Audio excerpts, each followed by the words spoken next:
सास बहू के झगड़े और समाधान। ये दुनिया बहुत अजीब है। ये प्यार लेना तो चाहती है पर बदले में प्यार देना नहीं जानती। और फिर जब रिश्तों में खटास पैदा होती है तो शुरू कर देते हैं एक दूसरे पर आरोप लगाना। ये खटास जब सास बहू के रिश्तों में हो तो इसके बीच की नोक झोंक का रिश्ता बहुत पुराना है। सास बहू जब प्यार से रहे तो किसी माँ बेटी से कम नहीं, लेकिन क्या हो जब इसके बीच आपसी तकरार हो तो ध्यान में आता है झगड़े और कलेश। ये झगड़े या तो पति को पत्नी से अलग कर देते हैं या फिर माँ को अपने बेटे से, क्योंकि पत्नी को सास पसंद नहीं आती और वे उससे अलग होना चाहती है। तो फंसता तो दोनों तरफ से बेचारा पति ही है।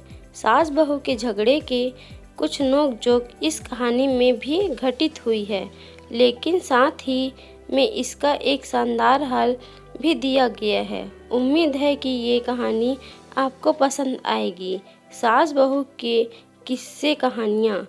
हाल ही में नैना का विवाह हुआ था और उसने अपने पति और ससुराल वालों के साथ एक जॉइंट फैमिली में रहना शुरू कर दिया था। कुछ दिनों के बाद उसे पता चला कि वह अपनी सास के साथ नहीं रह सकती।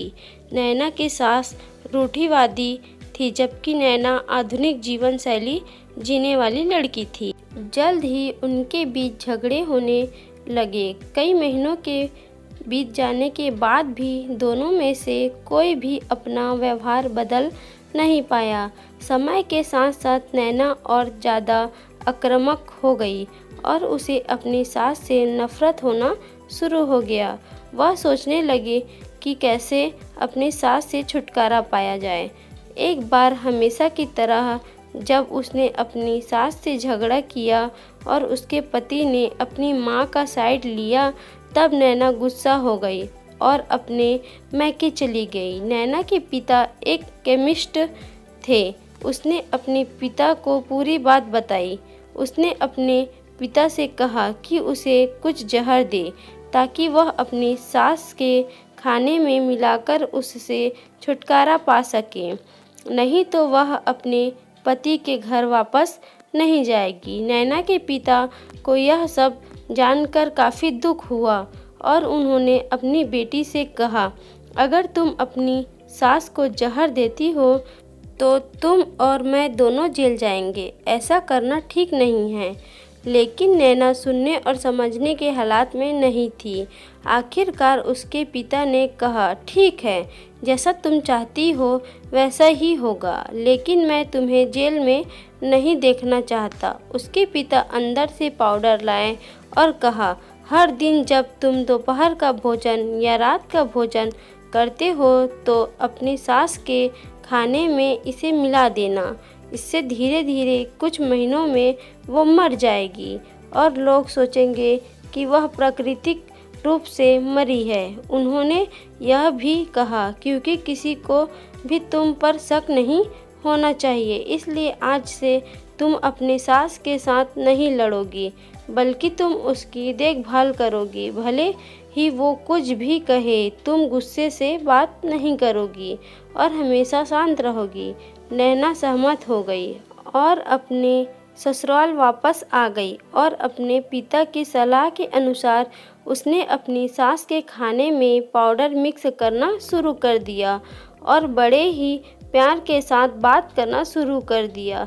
समय बीतने के साथ साथ नैना की सास का नेचर भी बदलना शुरू हो गया, क्योंकि नैना अब अपनी सास की बहुत देखभाल करने लगी थी। इसलिए उसकी सास भी उसके प्रति विनम्र होने लगी और प्यार से बात करने लगी। 5 महीने बीत गए और नैना खाने में पाउडर मिक्स कर रही थी, लेकिन अब घर का वातावरण बदल गया। कोई झगड़े नहीं थे, दोनों एक दूसरे की तारीफ करते। अब ऐसा लगता था मानो दोनों का रिश्ता माँ और बेटी का रिश्ता हो। जब नैना को चिंता होने लगी कि पाउडर की वजह से उसकी सास जल्द ही मर सकती है, वह अपने पिता के घर पर गई और उसने कहा, पिताजी कृपया मुझे उस जहरीले पाउडर के प्रभाव को ठीक करने के लिए इलाज बताएं। मैं अपनी सास को खोना नहीं चाहती।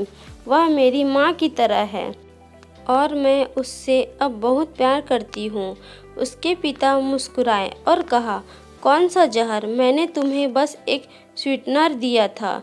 नैना हैरान थी और उसने अपने पिता से पूछा कि उन्होंने ऐसा क्यों किया। पिता ने कहा, बेटा, अगर तुम किसी दूसरे इंसान से प्यार चाहते हो तो तुम्हें भी उसे प्यार देना होगा। रिश्ता एक गाड़ी की तरह होते हैं और हम उन पर लगे पहियों की तरह। जब तक सभी पहिए ठीक से आगे नहीं बढ़ेंगे तब तक गाड़ी ठीक से नहीं चल सकती। इसी बात का एहसास दिलाने के लिए मैंने ऐसा किया और तुम्हें अपनी सास के प्रति नम्र रहने को कहा। तुम्हारी अच्छाई देखकर उन्होंने भी अपने आप को बदला और तुम्हें समझना शुरू किया। तुम दोनों ने एक दूसरे के लिए अपने आप को बदला। यही कारण है कि तुम अपनी सास के लिए आज मेरे पास भागते हुए आई हो। नैना अपने पिता की बात समझ गई और आप सास बहू के झगड़ों का समाधान। हर इंसान अपनी परिस्थितियों का शिकार होता है। यह अक्सर कई मतभेदों को जन्म दे सकता है। हालांकि हमें एक दूसरे को समझने की कोशिश करनी चाहिए और एक दूसरे के साथ एवं स्वस्थ संबंध बनाने के लिए थोड़ा अपने आप को भी बदलना चाहिए। और जब इस तरह के मतभेद रिश्तों के बीच उठते हैं तो उसके प्रियजनों का कर्तव्य है कि वे उन्हें शांत रखें और सही रास्ते की ओर मार्गदर्शन करें। अगर कहानी अच्छी लगी हो तो चैनल को लाइक एवं सब्सक्राइब जरूर करें। धन्यवाद।